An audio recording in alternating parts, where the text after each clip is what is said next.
All right, we're here a little early. We're going to kick this off at 6:30 Mountain Time. It is 6:21 Mountain Time. And as per usual, I'm going to pull out my device-o, see if it's working, because it should be working. All right. Blah, blah, blah. So if you are getting on this later, you might want to fast forward all this bullshit. What's up, asshole? Love that, Robert. How are you? Hi, Roz. How are you? Carlos, good to see you. So apparently it's working. All right, good. See, because I'm right there too. So if you were getting on this. Okay, shut that damn thing off. I actually have to open up the questions, though, on my phone because we're doing a marketing Q&A tonight for a little while. Whiskey time. You know, I don't drink whiskey anymore, man. Whoever Facebook user is. Tequila. Believe it or not, I drink tequila and wine. And actually, the only whiskey I drink is the Queen and I. We have, not every night, I don't know, probably 3-4 nights a week. Excuse me. We do a little sipper of, what is it, Screwball, that peanut butter whiskey. Michelle, what's going on? If I didn't already, I meant to add you to the private Facebook group, Michelle. So actually, I don't know where you're watching this, but I think it'd be a great value for you to be in there. Those of you that are on here right now watching this, Michelle runs a company called Pink Collars, and they are phenomenal at what they do to help you run your business. And they also, a number of their people are trained in our Shin Fu sales process. So that would be good for many of you. So anyway, Kevin, what's up? That's funny. Let's see. Yeah, Roz, if you're on here, can you add Michelle? Get her in the group, and I know you'll behave. But honestly, Michelle, a lot of people bring up questions in there, and I've been meaning to do it, put you in there because they don't know how to use a service like yours. So Gary wants to know how he gets in touch with them. So Michelle, if you want to put a link in here, go for it in the comments. Yeah, Gary, she's the bomb. No, not a late start. I started early, Terry. Started like 9 minutes early. So yeah, Robert says you won't fit in well if you behave. Who else is here? Jake, what's up, brother? Carson, how are you? Whoever said howdy is a Facebook user. Howdy. Lucio, what's up? Yeah, so I have my little sipper of tequila as per usual. Benjamin, how are you? All right. Gary, hi. Terry, hi. Who don't I not say hi to? If your name is on here, I'm trying to say hi to you. New Look, what's up? Let's see. Jeremy, Ben. I think I said hi to Carlos already. All right. Chris, what's going on? Brandon, good to see you. Candace, how are you? Oh, shit, I got sidetracked. I'm supposed to pull up my questions. So in our private Facebook group, I posted what questions y'all had or people had about, need my readers. Let's see. Blah, blah, blah. Blah, blah, blah. Damn, trying to find it. See, a more prepared human being would have had this pulled up already. Here it is. Found it. Woo, got it. All right. So, guys, I'm going to dig in because there's a lot of stuff here. I'm going to get right to it. That way, people that are watching the replay and stuff, they're not like, what the hell? Dallas, Texas with a question mark. Don't know what that means. No Squirrel, Facebook user, whoever that is. Skis Home Improvement. What's up, man? Good to see you. So, guys, look in the comments if you want your name posted Roz just, Chuck, what's up? Gabriel, what's up? Kimberly, how are you? Yeah, she says, if you want your name to show with your comment, please visit StreamYard.com/Facebook to give our streaming service permission for all you Spanish speakers. Permission. Is that how you say it in Spanish? I don't know. John, what's up? Good to see you. Josh, how are you? Peter, that must be you in Melbourne. And Peter, what's funny is I actually took your question today that you put in here, and I answered it, and it's on the podcast that'll be out next later this week, actually. So I'm going to answer it twice. I'm going to answer it here, and it's in the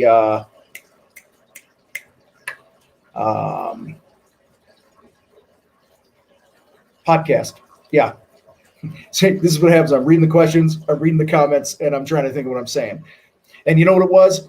Fucking Robert Daly. It was you. You threw me off. You're like 5 minutes in. We haven't a fucking rant. How's that? There you go. All right. Rants. What do I want to rant about? Really don't want to rant about anything right now. I'm sure it'll come naturally. See, they're never forced or planned. But I am going to get into this, like I said. I want to dig in because I got like tons, and I mean, look at this. We got just tons and tons of questions in our Facebook group about marketing, and I'm going to try to answer most of them. Guys, some will be quick because that's all I'll have, and that's all that's needed. Some will be a little more in depth.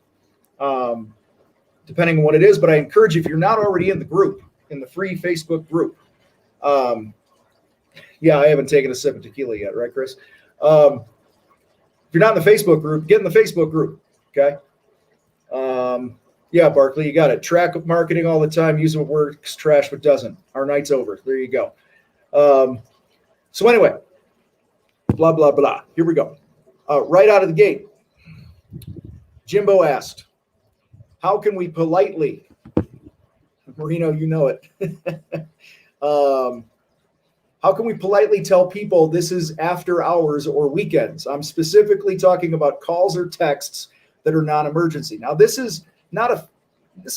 isn't necessarily a marketing question, but it kind of is, because you're building your brand. And so everything you do and everything you don't do speaks volumes, right? So that's why I decided to count it tonight as a marketing question. I'm leaning my phone there so I don't have to hold it. So Jimbo, I know some other people weighed in the comments on here, and they're like, well, just get another phone, right? And turn it off or whatever. I don't know. I've done that. I've had two phones before. It's a pain in the ass. I think more importantly, when you get a late night text on your phone, you guys, or on the weekends or whatever, don't set the precedent that you're going to answer them. Because the second you answer, it's like opening the gate to that customer and giving them permission to text you, okay? Dallas, Texas just typed a question in there. I'll let the group answer that because that's not a marketing question. So anyone who wants an answer to that, go for it. Y'all know my answer. So, Jimbo, I would either not engage, or I would, if your phone's on, if it's with you, because I also believe time kills deals, and people want to have, answers. And sometimes a Saturday might be the only time they can connect with you or something. So I'm all about that, guys. But one of the things you could do is in your phone, you can, how you guys can do those shortcuts where you text something, like you could text one word and it'll put out a whole paragraph. Jimbo, I'd probably do that. I'd probably do like the word after or something, meaning it's after hours, and you go into your text, you start typing after, and it'll auto-populate what you've set it to do, and then you hit send, and it would send that message. And maybe that message is, hey, thanks so much for reaching out. It's after hours. Feel free to send an email to blah, blah, blah at contracting.com. And I will return your call as soon as possible in the morning or whatever. Okay. So that's how I would handle that, Jimbo. So they still feel like that box was checked. They communicated with you. But guys, I did that. I spent many nights and weekends answering texts and things like that and emails, and it took a lot of time from the family. So I get it. It's a real question, real issue. That's how I would handle that. Jake wants to know what questions, this is a good one, Jake. Do you ask yourself in order to identify your ideal clients? I think this is a really good one. And I think it's something that every business should spend more time doing. Okay. And so the first thing, Jake, would be for me, guys, this is just me. You go online and Google this shit and they're going to have all the opinions out there. But for me, it all starts, number one, by ranking the job types by profit. Okay. So, what type of project? Was it an interior paint job? Was it a bathroom remodel? Whatever, your services are, you guys. I would rank them. This is why job costing is so important. Go back and look at your data. What are the jobs that you made the highest profit on, didn't have a lot of fucking headaches, and that you really enjoyed? Those are three criteria right there that I would just go, okay. And then I would look for commonalities. Okay. I'll get into that in a second. I also look to who's referring me. Okay.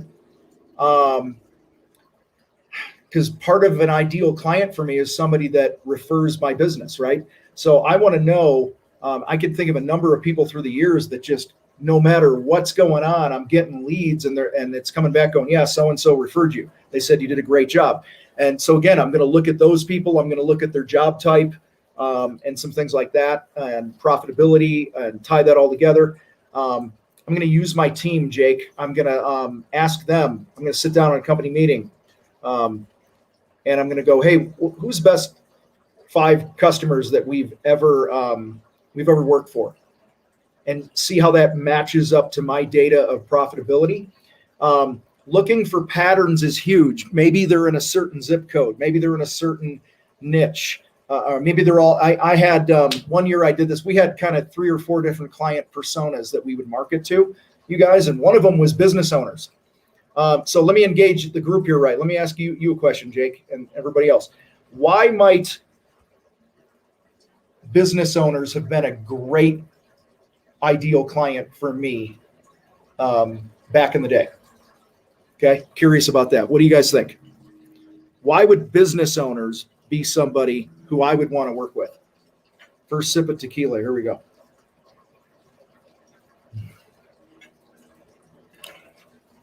I know there's a delay apparently, so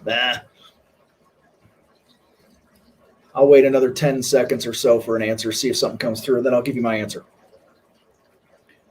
I hate all the dead time. I'm sorry, you guys, about the delay. Why would business owners? Somebody here says networking. Somebody says because they get it. Steady referrals. They understand businesses. Carson. Okay, what else? They understand the process which you have to go through to complete a job. Shortage of blah, blah, blah, blah, blah, blah, blah, blah. Yeah, Elmo, I can't. Later, I'll ask you guys to post questions. Yeah, all those things are good, guys. But for me, it came down to, honest to God, this was a pattern we saw. They never got other bids. They never shopped us around. They did not nitpick it. Why? Because they're busy. They're busy running a business. Honest to God truth.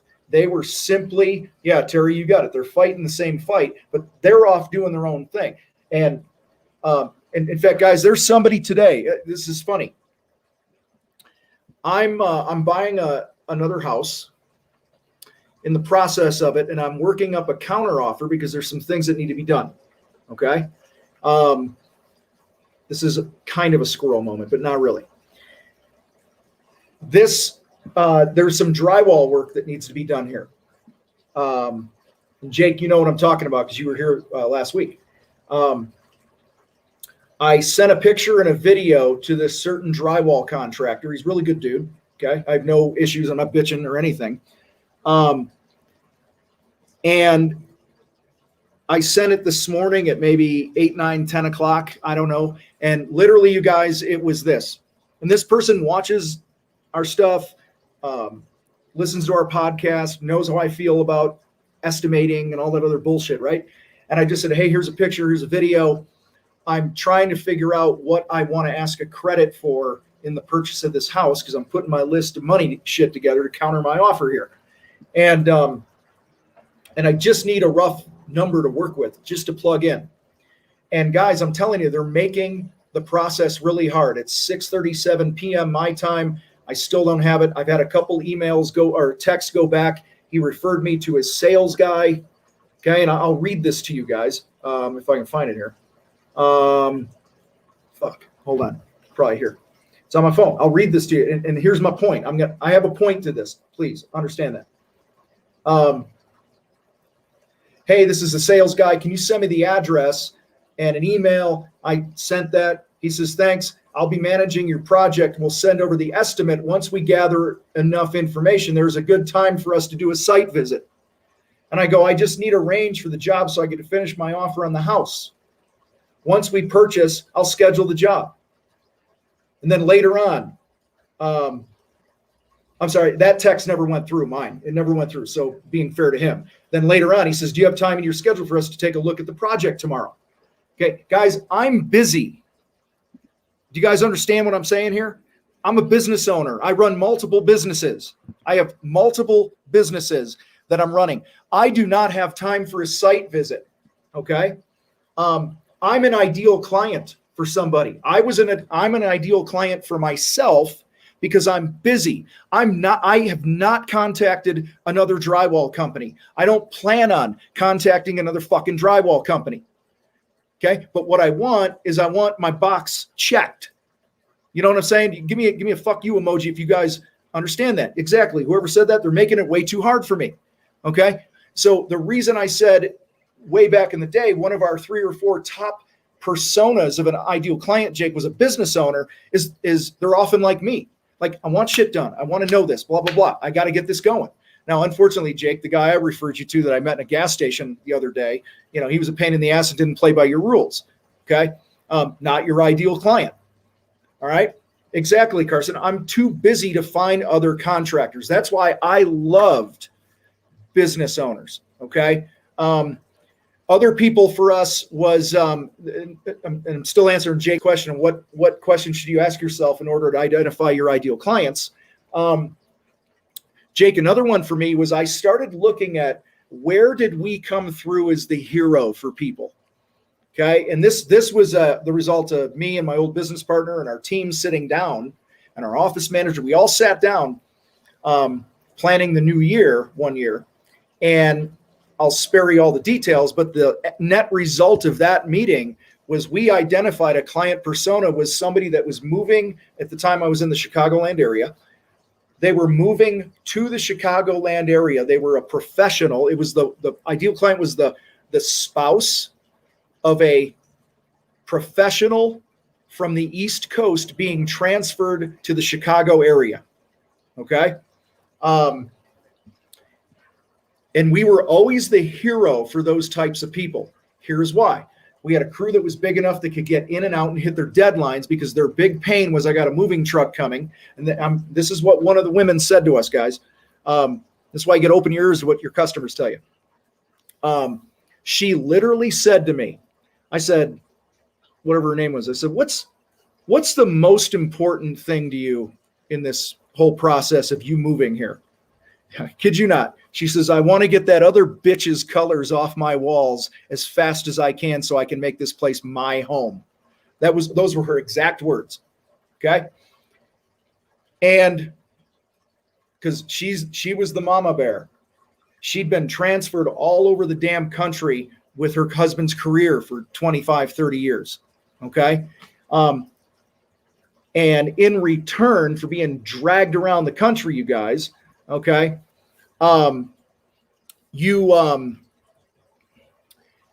she basically had a deal with her husband that whenever they moved into a new house, she got whatever she wanted. Okay. So she was interested in getting that other chick's colors off her walls, it being done before the movers showed up. So we could literally get into a 6,000 square foot home, repaint the whole interior in 4 or 5 days. Okay. Once we had the keys, we'd get in there, bang that bitch out. Okay. And they'd pull up. We'd finish like a day early. Most of the time we finished a day early. Okay. So that was some pain. So I was saying, look for some patterns, you guys. I just touched on personas, like what are the problems that people have? Where are they getting their info? Carson just said, how do you find those people, right? Where do they get their info? Where do they search? Where do they hang out? This comes from you interviewing your best customers. Okay. We also did some things where we had relationships with relocation companies. Okay, Carson, that's one way that we found those people. I had a number of influencer relationships where, every week or every 2 weeks, I was in touch with these people. And, it could be anything from sending lunch to their office, to swinging in, to picking up the phone, to sending an email, whatever it was. That was huge for us. So that was one way that we did that. Okay. But Jake, it starts, and this is for all you guys, it really starts with looking at your customer list, the people you have done jobs for, who's referred you the most over and over, who was a joy to work with, who didn't bitch about your price, what type of service or project was it, what was the lead source. Okay, all these things, guys, will paint a picture. A lot of people will say the first day you start your business, you should have a niche picked out. I think you gotta dig around the mud for a year or two in business before you can really start having some of those insights. Okay. So hopefully, Jake, that helps. Let me hit some of these comments here quick. Kimberly. Yeah. Protex. They should have just sent me the contract. Literally, if he would have just emailed over whatever, I would have been okay, cool. I could plug it into my counter. So today I didn't get my counter offer done. You guys, okay. You see this here? I didn't get my counter offer done. So my life was made more difficult. I know the guy. I've never met him in person. I talked to him on the phone. He's a good dude. I trust his intentions. I'm not pissed at him. I'm just kind of frustrated because it just dragged on another day. Okay. He literally could have just hit a text. He didn't have to connect me with his salesperson. He could have just texted back, hey, it's going to be between this and this based on the picture you're showing me. And I would have been cool. I would have taken the high number, thrown it in my spreadsheet. And then as soon as I was ready, I'd text him and go, come do the job. Okay. Kimberly, sounds like the salesperson didn't ask you where you were. Yeah, they didn't ask me because they knew where I was. I'm making a counter offer on the house. Okay. I told them where we were. I never had a conversation with the salesperson. It was all via text, which I was fine with.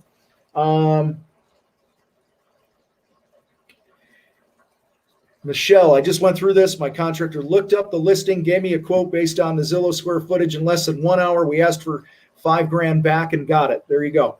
Because it sounds like you're buying a house, right? This was a contingency to clean the gutters. That math worked for all of us because it was quick. There you go. Time kills deals. All right, let me get to another question here. Blah, blah, blah. Blah, blah, blah, blah, blah.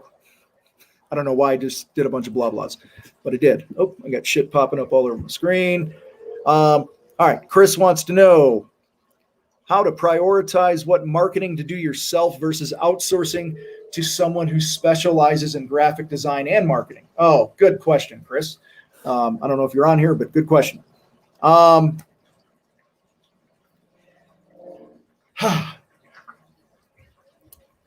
This to me is similar to bookkeeping. Okay. This is similar to bookkeeping where I really believe there's about 4 or 5 contractors on the planet that can do good graphic design. It's a lot more than a logo and colors and shit like that. This is where you got to get clear on who you are as a company. Like 4 or 5 people in the world can do their own books. Okay. I think the same for your own graphic design. That's my point here. I think your brand identity should really speak to who you are and your values and what you're trying to accomplish and how you're trying to make your mark in your market. Okay. So I'm a total fan of outsourcing graphic design, web design, things like that.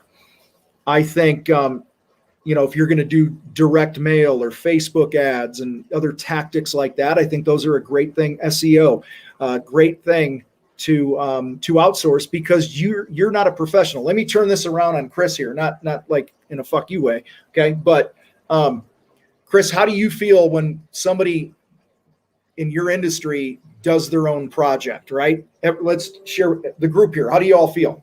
Everybody, 100 and something people that are on here right now. How do you all feel when your client says, "Oh, I'll paint it myself. I'll do the hardwood floors myself. I'll do the bathroom myself," right? They're in for way more than they're bargaining for. It's not going to be as good as how you can do it. Okay. And so it rarely goes well, you guys. So I'm a fan of outsource every damn thing that you can outsource in your marketing and your business and all that other shit, so that you can focus your time on all the things that you do best. The one thing I really, they're clueless. Good luck, buddy. I'll tell you, never mind. I was going to squirrel out and I can't. Got to stay on track here. We got a lot of questions. If you're going to do anything in-house, you guys, I highly recommend, at least till you really get a good handle on this, is you do your own social media. Maybe somebody on here now can prove me wrong, and that's fine. I was wrong that one other time, right? Almost everybody I've ever met and talked to who's outsourced social media to a company, okay, and I'm not talking your ads. I'm not talking Facebook ads or Instagram ads or Google ads or whatever, okay? Like 99.999% of contractors that outsource social media end up just pissing their money away, because you got some kid right out of college, or you got some, stay-at-home mom, and I'm not ripping on stay-at-home moms. This is just what I've seen. Stay-at-home mom who studied marketing in college, and they need to make some extra money as a side hustle to help the family. So now she starts a social media business, okay? And they don't have any idea of who you are. All they do is post some fucking images, and they're like, yeah, we got you some likes and all that other shit, right? So yeah, Logan, there it is. Logan's my marketing guy in the fight and the CSA. He works with contractors all over the place, gets some results, and social media needs to be done in-house, because it's you. You're the brand, you guys. You're not fucking Nabisco. I don't know why I said Nabisco, right? But you don't have the wallet to do it. You don't have whatever, okay? Every single one of you that are on this right now or watching the replay, you got to me, just about all of you, except for Roz and Logan, probably. Okay. Got to me because I did my own and still do my own social media. Roz and my team help with certain things because I do this shit myself, because I can hear what's going on. I can have conversations. I engage like I did in our Facebook group, which is why I'm answering these questions here tonight. Okay. So I would outsource every damn thing you can, just like you encourage your customers to hire you or other trade professionals instead of doing it themselves. Okay, so hopefully that helps. Ben says, if I didn't have any digital presence, like social media, Google, email, what would be the musts in order to successfully market my business? So this is a good one, man. This is a really good one. Ben, I love this question. All right, so we get nothing online, okay? That's how I'm reading this. Can't do anything online. Like, that's off limits. And I'm just reading this now off the top of my head here. What's up with Nabisco? Nutter Butters, there you go. Anyway, I would wrap my damn truck. Wrap that fucking truck, buy yard signs, hire somebody to create your fucking yard sign. I mean, seriously, guys. I think it was in our CSA group, our bridge sales training program. Everybody was posting yard signs or something, or truck wraps or whatever. And it was a great conversation going on. And, it's amazing. Start taking notice of that. Guys, if you can't read it in 2 seconds, and by the way, your logo, should probably be the smallest thing on the yard sign. Okay, just saying. Anyway, so I would do truck wraps. I would do signs out the ass. I would do, that'd be a cool name for a business, wouldn't it? Signs out the ass. Yeah, I just recorded a YouTube video. I don't know if it's published yet, and a podcast that's coming out. That's why you should do truck signs. I would get in local networking groups like, a BNI or something like that. I would build my influencer list. I would build relationships because it's about who knows you. It's not who you know, it's who knows you. So to answer Ben's question, those are the things I would do. You could also get into other things. In fact, Michael, I'll just tie these two together here. Are there any old-fashioned marketing solutions that are still viable? For example, billboards, newspaper ads, sponsoring local events, or youth sports. Okay, so to me, these two questions kind of have the same answer. So Michael and Ben, Michael, I'm a fan of billboards. I really am. Only if you're planting your flag in a local area that you can be the big fish in. Okay, I'm a fan of all those things. I'm a fan of everything, you guys, if you track it and the data tells you that it works. Okay, if some of you guys do stuff in your ideal client is like, older people, what were those, what was it? Del Webb or something, you guys, was it called Del Webb back in the day? I remember like Del Webb was like a retirement community, had 1,000 homes in it. Okay. Well, at the time, those people were 65, 70, 80 years old. They were still reading fucking newspapers. So if my ideal client was in there and I had to retrofit some shit, fix some stuff, be the local handyman, you bet your ass I'd be in that local newspaper for that community. Okay. And so I think, marketing is marketing. Okay. So Michael, yeah, I'm a fan of all that. I think sponsoring things. I know people that sponsor 5Ks in their town. I knew one company that sponsored 80 to 100 5Ks a year in their city. And that was, if not their top, it was their top 2 or 3 source of leads next to past customers. Okay. I think direct mail is good. You need to outsource it to a company that knows what the fuck they're doing. And I'm not saying go do direct mail. I'm just saying these things all work. You guys just have to dial it in. Okay. There's a painter here in Colorado, does 12 to 14 million a year. And all he fucking does is those home magazines that come. All right. That's his business model. He throws money and has multiple ads in those magazines because he's got money. He's been doing it for 20 years. His phone fucking rings. He's got 2 or 3 estimators in town running 25 to 30 estimates a week. Okay. So again, to answer these questions, you guys, this is why you got to test it, right? Justin, once you got a big fish on the line, what do you say to them to sign right then? I don't, Justin. That's a sales question, not a marketing question. Let's see. Nathan, marketing in a certain strategic order. And he listed some things and said, and the list can go on. These are not in specific order. I just want to know where you would start and what would be the next steps. Okay. So anything's game here.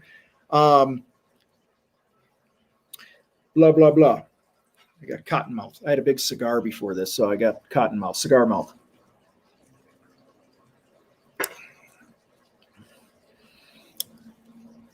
First and foremost, you guys, hands down, it would be a website. Okay. And Nathan even put some things in order here, like website, truck and vehicle signs, Google, Facebook, blah, blah, blah. His first 2 would be my first 2 that he just put here. Website, number 1, truck and yard signs, number 2. I would be all over social media because it's free for the most part. And to me, everything else is testable. Okay. Relationships is up there. But my top 2 are website first. Guys, invest in your damn website.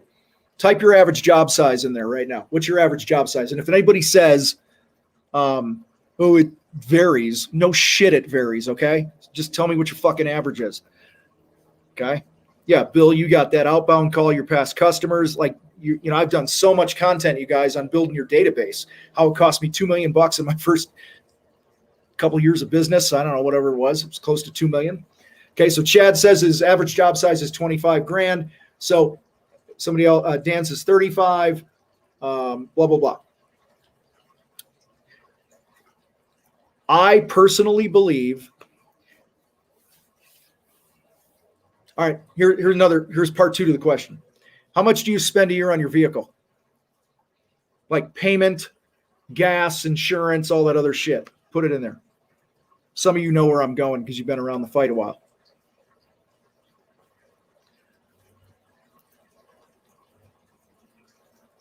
I don't know if anybody answered. There we go. $3 grand on your truck or your payment. 20 grand, 15 grand. Okay. 20 grand, 10 grand. Okay. I think if you're spending more money on your vehicle shit in a year than you are on your website, you're making a mistake. That's my point. Okay. So if your average job is 25 grand, guys, then have a $25,000 looking website. You know, Logan is famous for this. And if he's still on here, guys, go to Contractor Growth Network. Check out Logan's podcast. Logan is the one that put this analogy in my head many years ago, where he's like, do you think BMW sells 60, 80? I was just in BMW the other day.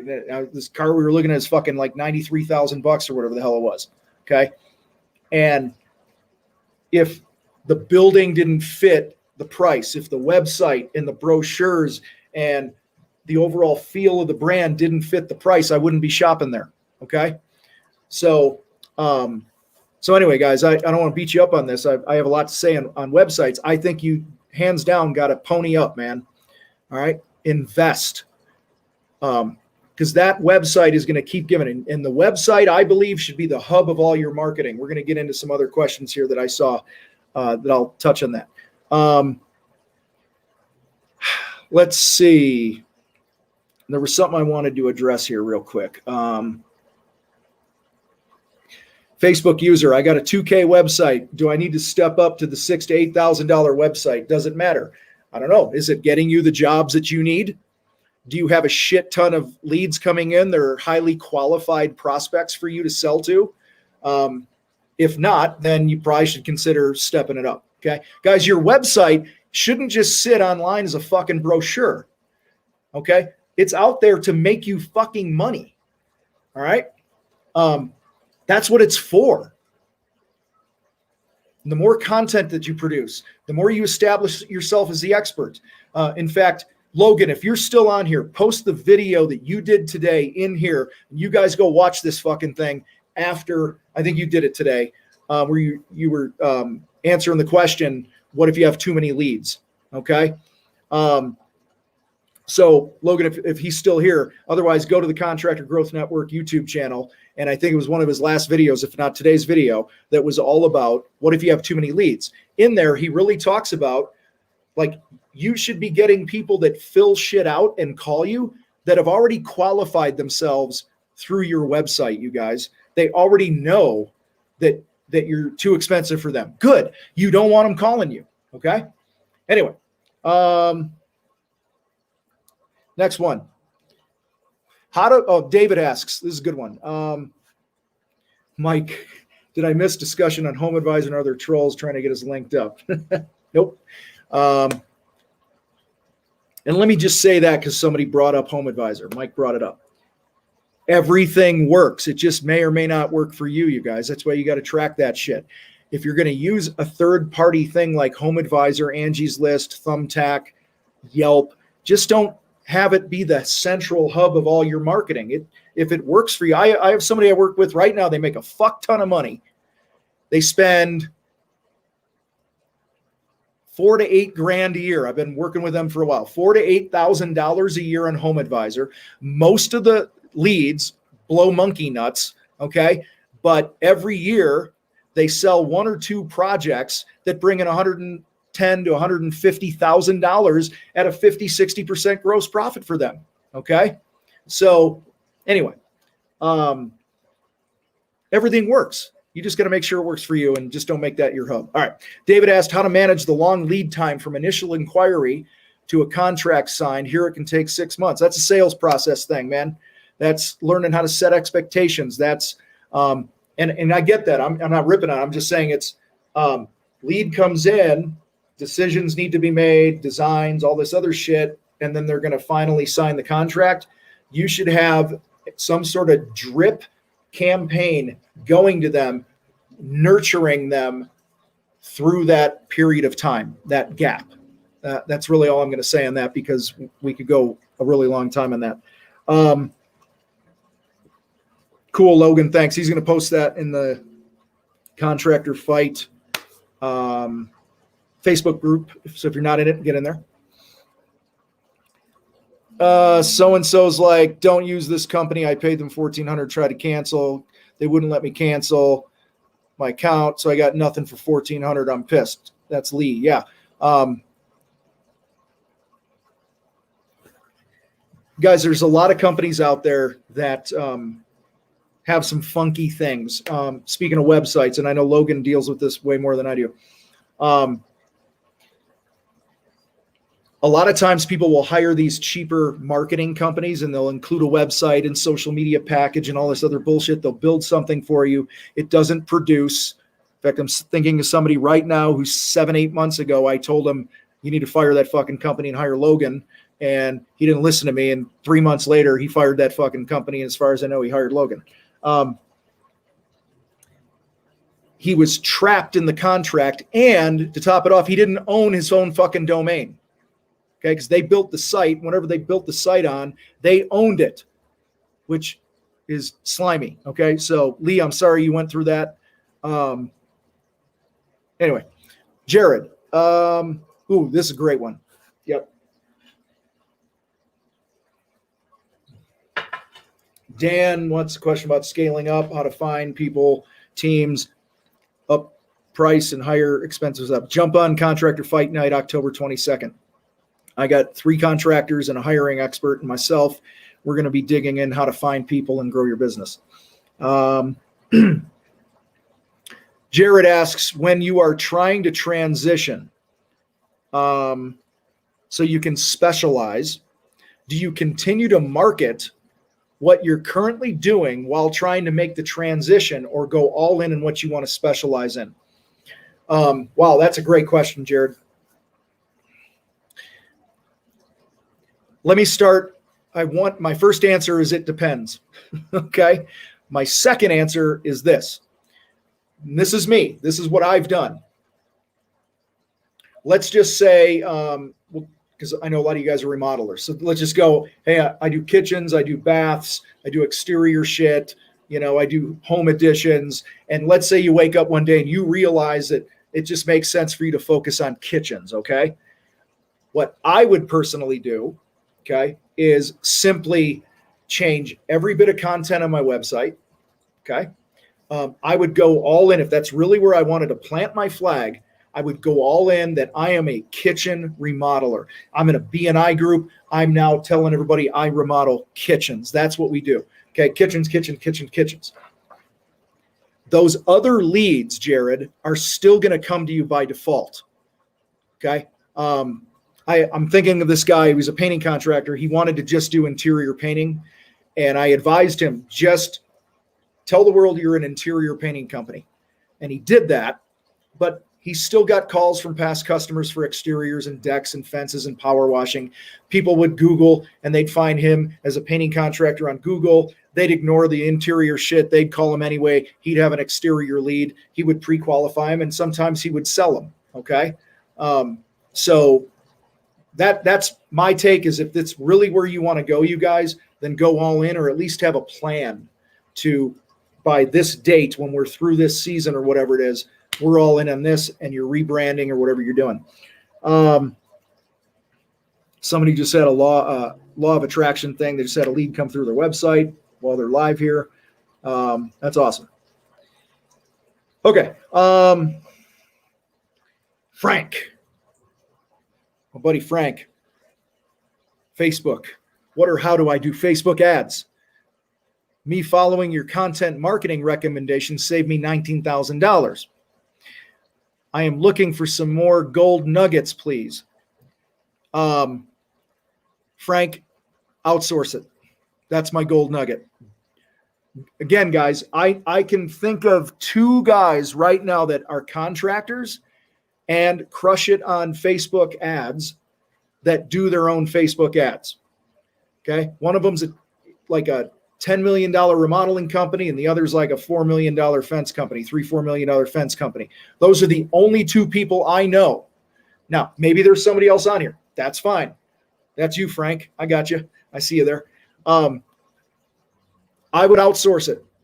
Guys, there is a voodoo to that stuff that I just don't personally think it makes sense for us to waste our time learning. Okay. Unless you have the time. These other guys I'm talking about, they have businesses that are well-oiled machines. They have the time to learn it. They have the time to test things. Okay. And because they're not working in the field, they're not putting out all the fires. They have a great team in place around them, and they happen to be really good at marketing stuff. Okay. So personally, I would do that. Frank, you had another thing in here, Dan Kennedy versus Marcus Sheridan, I assume. Wasn't really a question, but here's my take. Dan Kennedy's an old direct response marketing guy that was also very based in educational type marketing. Marcus Sheridan is all about content marketing and answering questions and adding value. I think there are elements of both of them, of Dan Kennedy, they're amazing, you guys, that some of you probably used and had great success in your companies. Me personally, I am all about playing the long game, establishing myself as the expert. So I want to give you guys a resource here. Go to Amazon and pick up Marcus Sheridan's book. It's called They Ask, You Answer. Guys, you are witnessing it here in the Contractor Fight. The content that we produce here that has grown the fuck out of this business, okay, and led to some other opportunities, which one I just signed a contract for last week, which involves a TV show. That's all I'll say. All of that happened because I drank the content marketing Kool-Aid, okay? Where I am 100% playing the long game, and we're not even close, you guys. I love my team. I love what I'm doing. We're doing a great job. We're working our asses off, but I am not satisfied. We are nowhere close. We need to get to the point in the Contractor Fight that if somebody starts to type the word contractor into Google in any way, shape, or form, our shit should be flying up on the screen all over the place, no matter what it is. Okay? That's how you own it, and that's what I really believe. Yeah, Frank, I'm not. Dan's got 1 million books, and he's got some amazing concepts. In fact, a lot of our copywriting that we do, Neil's my right-hand guy in the fight, who does pretty much all my copywriting and email marketing. He's a big Dan Kennedy guy, and a lot of those things still apply. But it really takes, just like becoming a carpenter, a really good carpenter, you got to hone that skill over time. And I've just personally found that the easiest thing I can do for me and my team is we simply answer questions and keep showing up and be consistent. Okay. Kimberly, how much of your own content should be shared a day and on what platforms? Our company has its own website, Facebook, Twitter, Instagram, and weekly web mailings. All right. I have one absolute here that I think I can hang my hat on, Kimberly, and that's don't waste your time on Twitter as a contractor. Okay. Again, I'm sure there's somebody who can prove me wrong, but the majority, your customers are not looking for you on Twitter. This goes back to your ideal client, where I answered a question earlier, Kimberly. So where are they hanging out? What are they reading? What social platforms are they using? I really feel that as far as how much of your own content should be shared, I think 99% of the content on your platform should be you building your brand.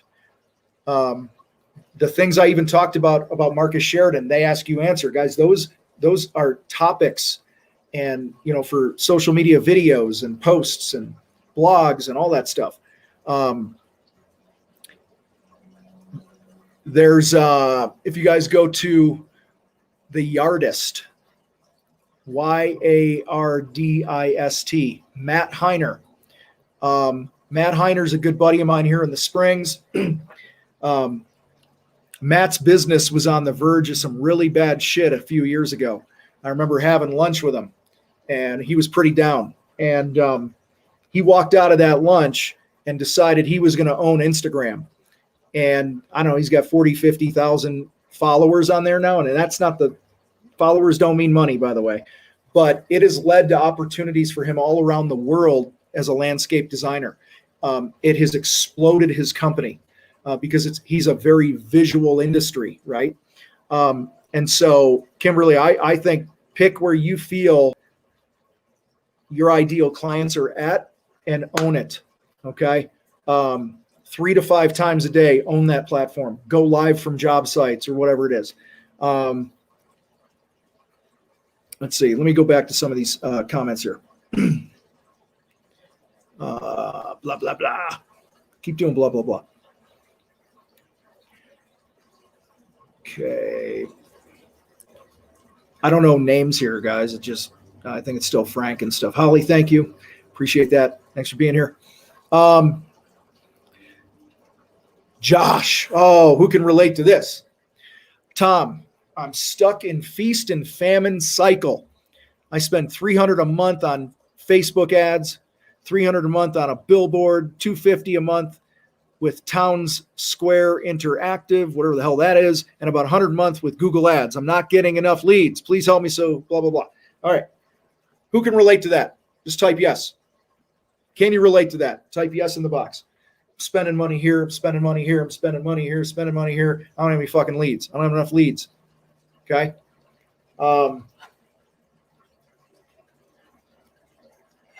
Nobody? I know there's a delay. Never mind. I'll wait. All right, there we go. Terry, thanks. Terry said yes. He can relate.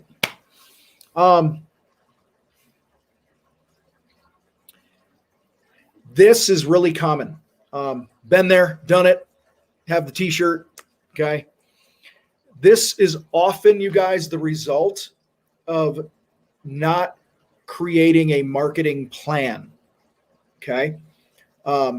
Shameless plug for our marketing boot camp, okay? So you can check out our marketing boot camp. It's 15 or so videos where I break down how to create a marketing plan. But guys, this is often the result of, oh, I heard Facebook ads work, so I'm going to do that. Oh, I heard billboards work, so I'm going to do that. Oh, I heard Google Ads works, so I'm going to do that. And we keep throwing shit against the wall. And these things we call tactics. These are tactics. So Josh, my guess is you haven't taken some time to dial it all the way back and go, who are we going to be as a company? Who do we serve? Who are we for? Who are we not for? What are non-negotiables? What? And then we get into the strategy of marketing your business. Strategy is very different than tactics. So let me give you guys an example here. If you ain't been paying attention or you've been paying attention halfway right now, pay attention to this, okay? A tactic is a blog post. A tactic is a YouTube video.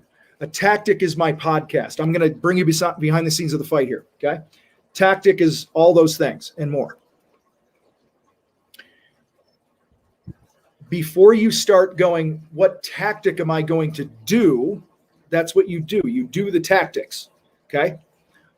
You got to get to the point where you understand I like to work with people and create 3 marketing strategies.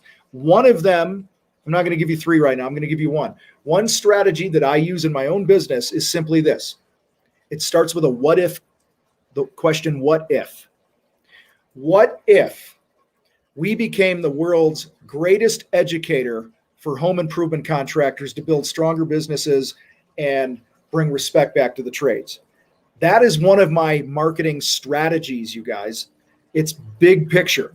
You guys tracking with me on that so far? Did I lose you? What if we became the world's best and greatest educator for contractors? That's our overarching strategy to my marketing plan. Then we go, how can we do that? Okay? How can we do that? We can start a YouTube channel and educate people. Okay. We can have a couple podcasts.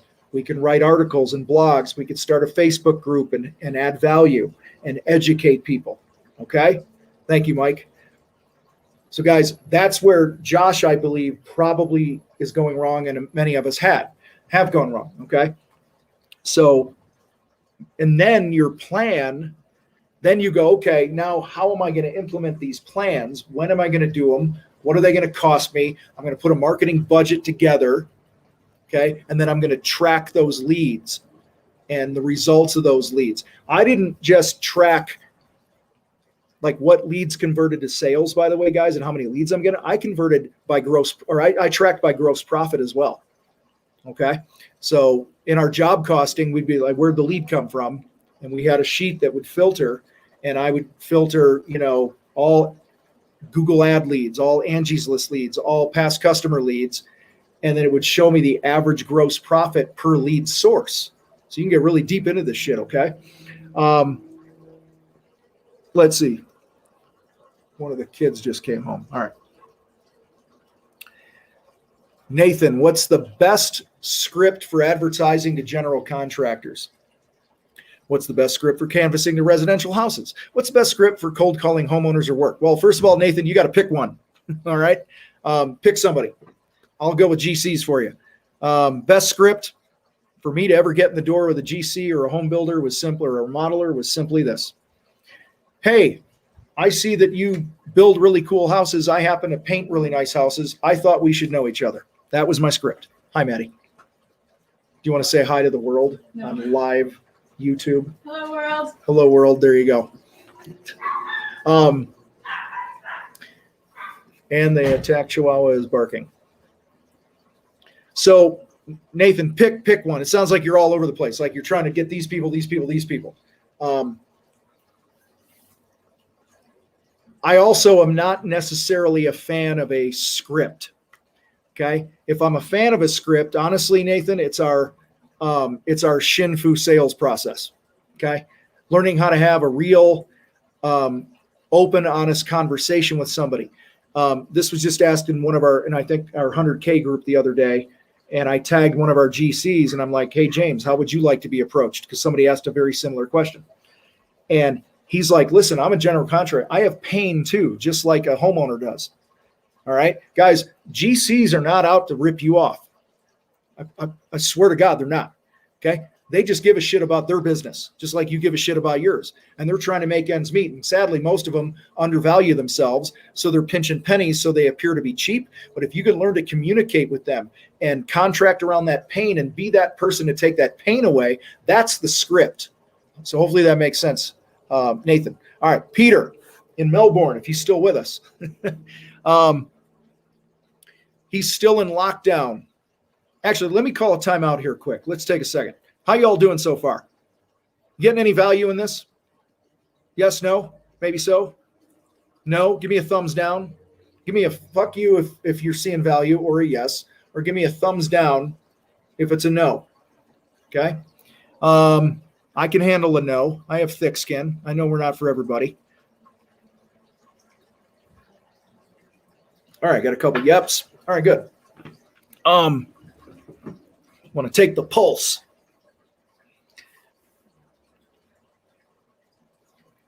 Also, here's the deal. I forgot to say this earlier. We are going to give away some fight swag. We're going to give away a fight planner, contractor fight planner, and a t-shirt tonight, an FW t-shirt, fucking winter t-shirt. So, Roz, you want to put the hashtag in there? I'd love for you guys to take a selfie like we did last time of you on this broadcast. Throw it on Instagram with this hashtag, whatever Roz is going to put in there.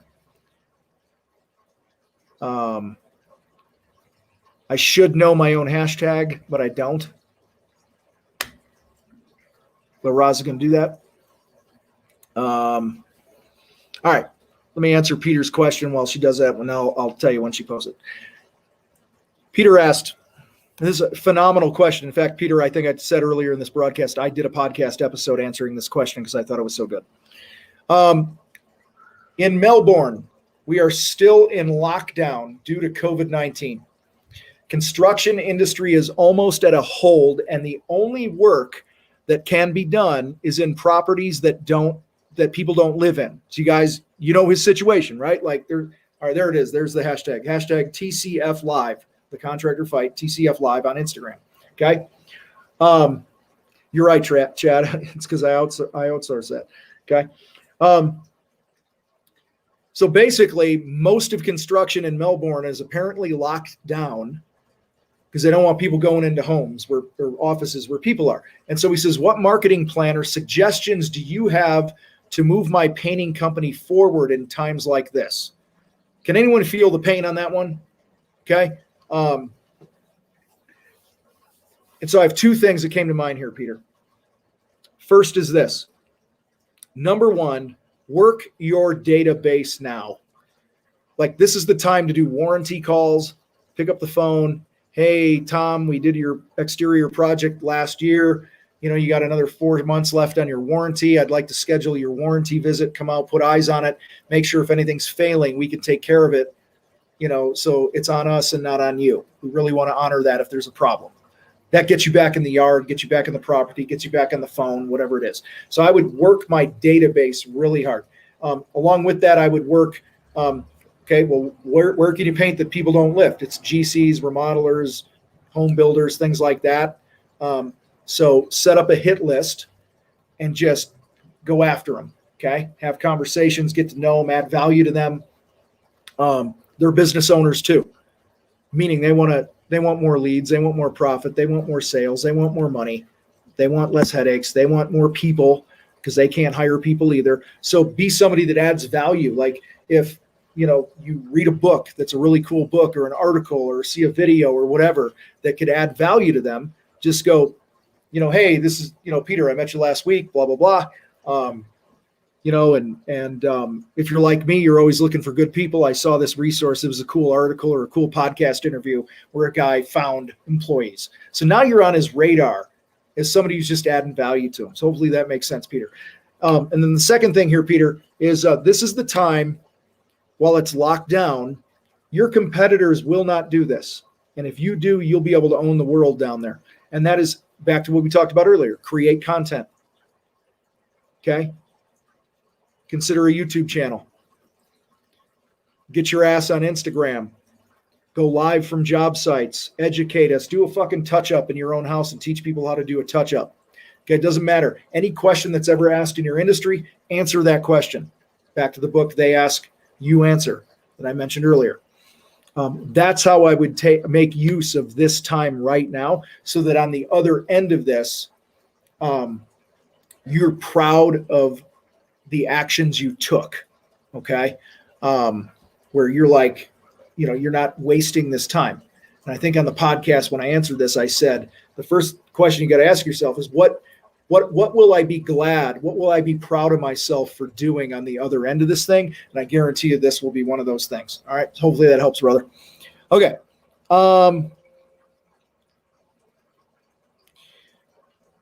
Let's see, getting close to the end of the time here. Okay, I can finish these up on the Facebook page. All right, here we go.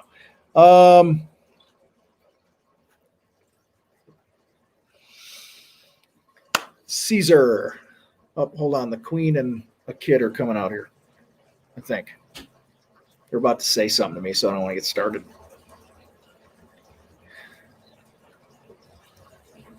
Hello. Hello.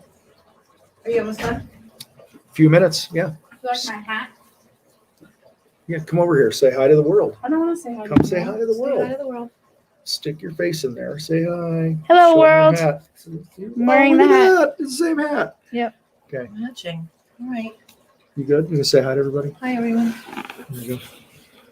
Hi, everyone. There we are. All right, good. All right. You're leaving. PetSmart Okay. chicken seasoning. You can cook it on the grill. Chicken's ready. Yeah, by the time you're done, on the grill. All right, baby. All right. See you in a bit. Bye, Okay. world. Bye, world. They said bye, world. All right, there we go. All right. Life goes on, right? Question. All right. Back to the questions. Caesar asks, you talk about advertising year round. What happens when our pipeline is full for months? I love this one. Okay.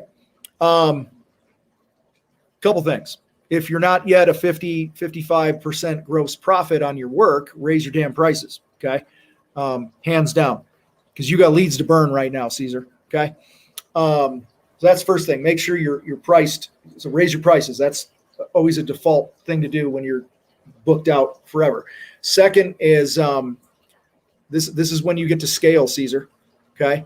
I don't know exactly what you do because I didn't look what you did here, but this is the time for you to build your team.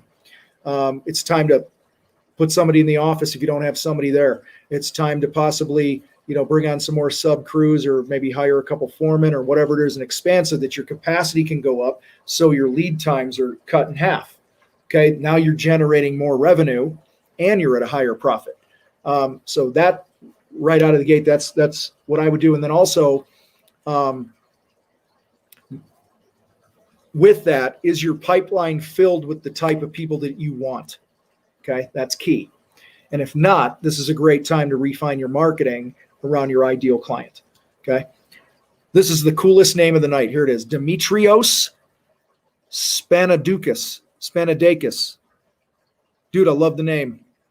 I'm probably butchering it. Sounds like he should be on World's Strongest Man, doesn't it? Dimitrios Spanadakis. Anyway, how can we generate more leads via Facebook and Instagram? Is it feasible? Any tips on advertising on Google? That's two questions. I'll answer the Facebook and Instagram. Hire somebody on Google for ads. Do that. I'll answer that. There you go. Facebook, Instagram. You got to be relevant. Okay. You got to be in front of people. You got to be consistent. Take them behind the scenes. Show up every day, multiple times a day. I mentioned the yardist, Matt Heiner, on here earlier. We're going to be doing an interview here pretty soon, in the next week or two, where it'll be on YouTube and all that other shit. He's crushing it on Instagram because he's consistent.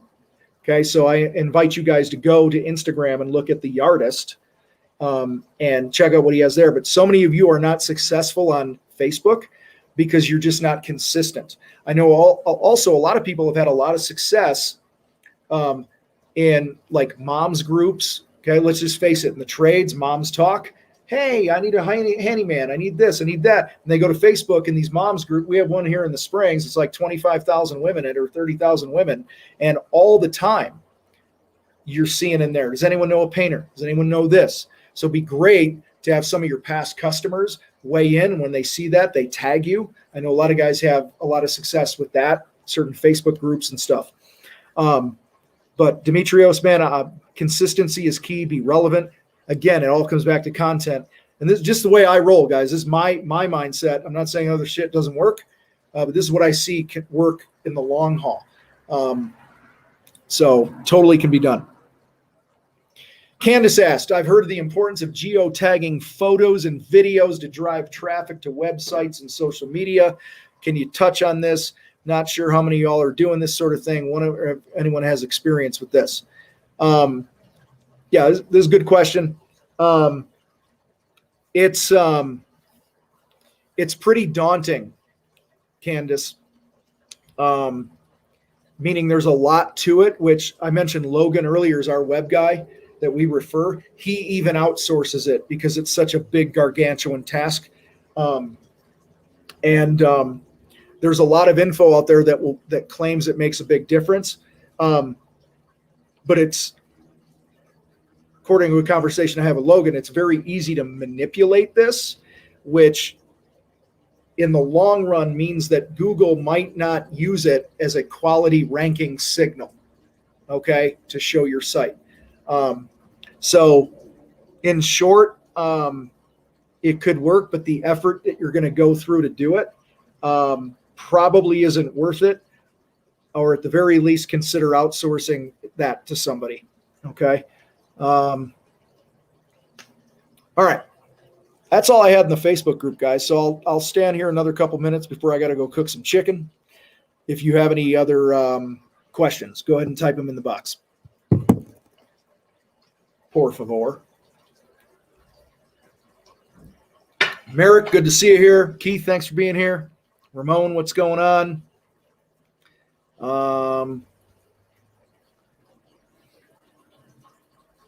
Jason, S&T,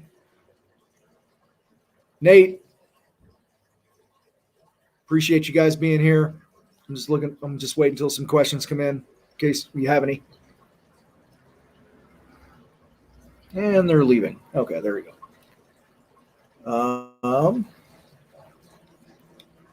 All right. Love you too. There you go.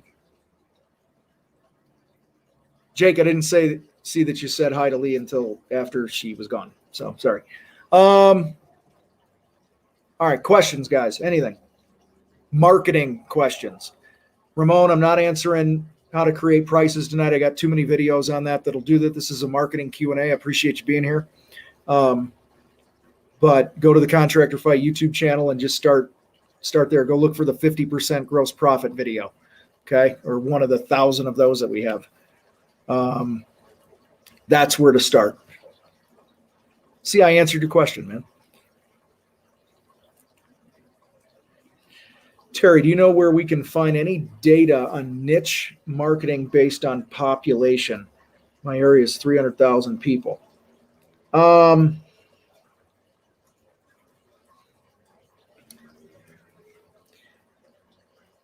we did that in the past, Terry, it was always with, I'm trying to think, it's like Info USA or something like that.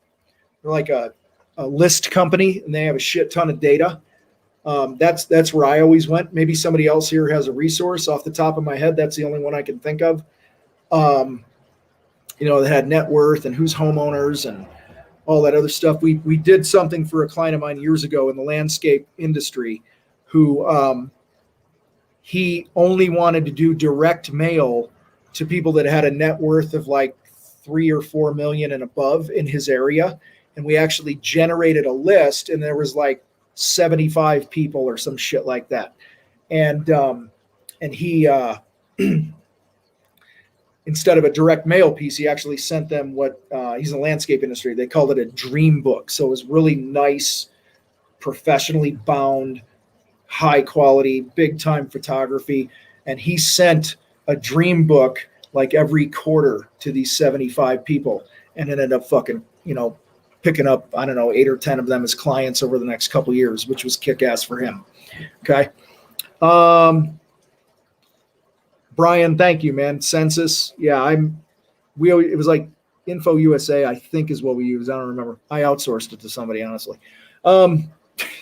So let's see.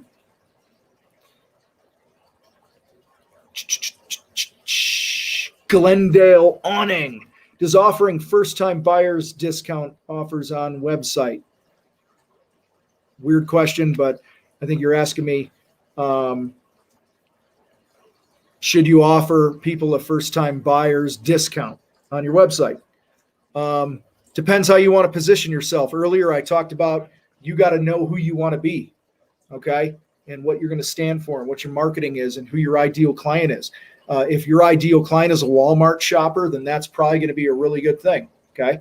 And I'm not mocking that, okay? I'm just saying that if you want a BMW client, that's not the way to do it. I'm personally not a fan because I think it sets the tone in the relationship that you don't know your pricing, that you that you're a bargain company. I would rather see you. And listen, I'm not picking on Glendale here, but I'm just saying in general, a lot of guys are like, I need an offer. I need a gimmick. I need a thing that'll get people to buy. Guys, that shit never fucking works.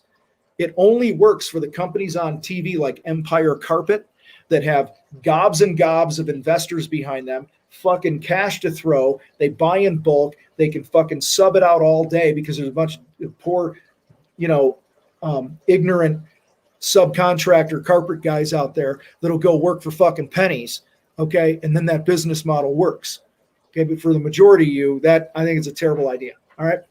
Opinion on company apparel. Yes. Boom, boom, all over. You brand the fuck out of yourself and don't half-ass it either, okay? Everybody in your damn company should have some swag, okay?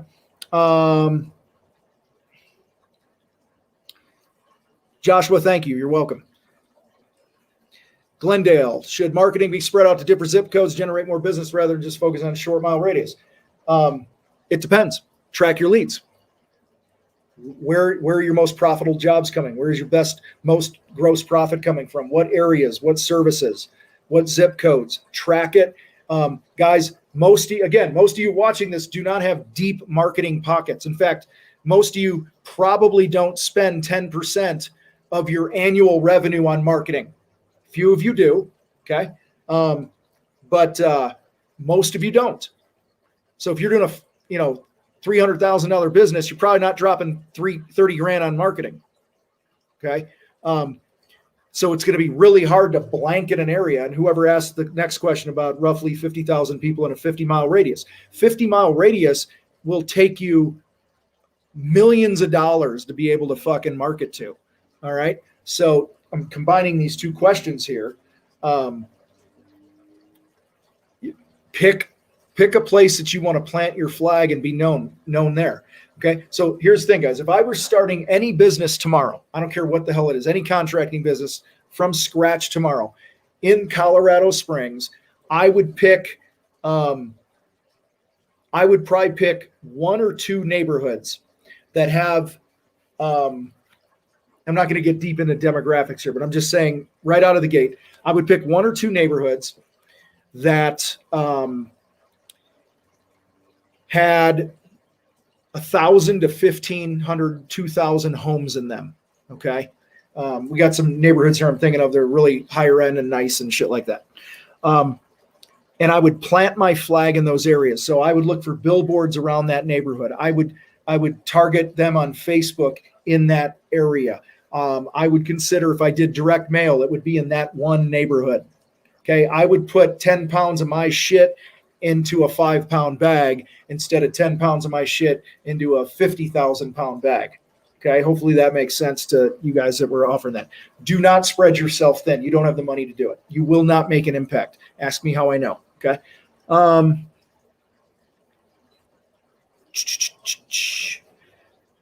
blah, blah.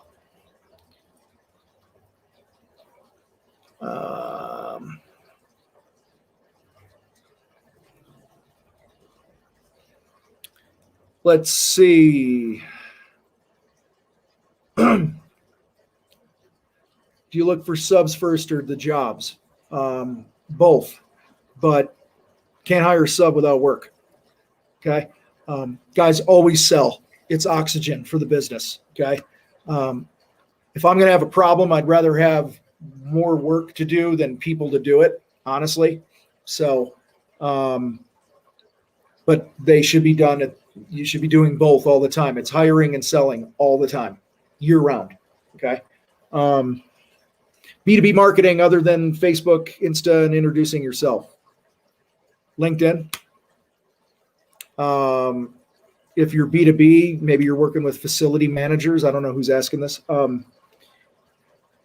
So join BOMA, join IFMA, be known in those worlds, create content that they're going to be looking for, and build relationships. It just depends on the industry. B2B, I don't know what you're doing. Like if I had a guy call me today, he's, just bought a $3-4 million paving company or whatever in the area here. And all his work is like a lot of that government work and shit where it's like, here's the specs, fucking give us your estimates or give us your bids, and we're going to have a formal bid opening, right? And low bid gets the job. Okay. Well, there's a lot of different commercial type bidding services out there and shit like that. Blue Book or whatever they called it. Been a while since I've been in that world.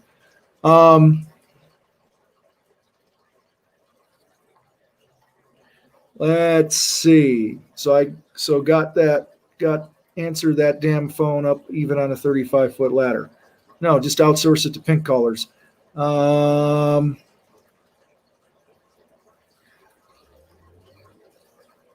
I don't know, Keith. Go to your county office. Call your county. Call the county office. Ask them where you can get a big map of the county. What else? Let's see. What else? Last call for questions here, guys. Super appreciate all you taking the time to be here. Hang out with us a little bit tonight. Hopefully you got something you can walk away with and make some progress in your business, in your marketing. Again, I know there's a delay, so I'm literally going to give it like another half a minute here. And if there's no other questions, I'm going to jump off.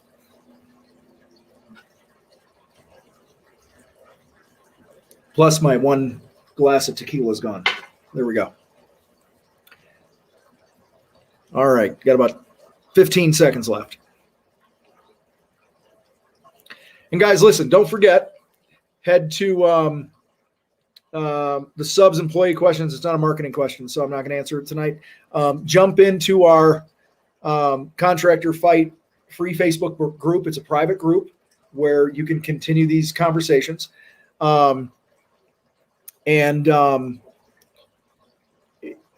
Let's see, other questions. See, you guys are squirreling me out here. Is it better to blah, blah? No, I saw that. Pink collars, outsource it. Yeah, on an answering system, that would be pink collars, Merrick. Yeah, if you want to win a shirt or a fight planner, head to take a selfie of yourself right now. Post on Instagram with the hashtag TCFLive on Instagram, and my team will pick a couple winners. Somebody get a shirt, somebody will get a fight planner. Okay. All right. Cool, guys. Appreciate you. Have an awesome night. Glendale, 3 to 5% spend in marketing from total revenue. It's not a question. That was a statement. So I don't know what it means, but spend as much as you can. Those who spend the most on marketing usually win. Okay. The right marketing. That's why you got to track your numbers. Okay. Appreciate you guys. Have a great night. See you next time.